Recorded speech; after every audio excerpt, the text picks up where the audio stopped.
மச்சா இது தாண்டா என்ட்ரி. ஆமாண்டா, வோல்க்ஸ்வேகன் போலோ போனா என்ன, கோல்ஃப் அண்ணன் நான் வரேன் அப்படின்னு சொல்லிட்டு இறக்கியிருக்காங்க.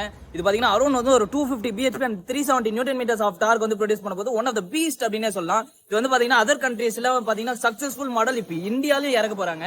ஆனா இந்தியால நிறைய ரூல்ஸ் இருக்கு, அது எப்படி இறக்க முடியும்? ஏய், ரூல்ஸ் எல்லாம் கிடையாதுடா. இது ஹேட்ச்பேக் செக்மெண்ட்ல ஒன் ஆஃப் த பீஸ்ட் அப்படின்னே சொல்லலாம். அப்ப என்ன இது மினி கூப்பர் என்ன பண்றது? மினி கூப்பர் ஒரு கம்ஃபர்டபிள் செடான்டா. பட் வந்து ஒரு பட்ஜெட் செக்மெண்ட்ல 40 to 45 lakhsல ஒன் ஆஃப் த பீஸ்ட் அப்படின்னே சொல்லலாம். பட் எப்ப இறக்குறாங்க? ஆகஸ்ட் வந்து கிளைம் பண்ணிருக்காங்க. 2025 ஆகஸ்ட் வந்து லான்ச் ஆகுது சொல்லியிருக்காங்க. ஏன் நீ இவ்வளவு பீஸ்ட்னு சொல்ற?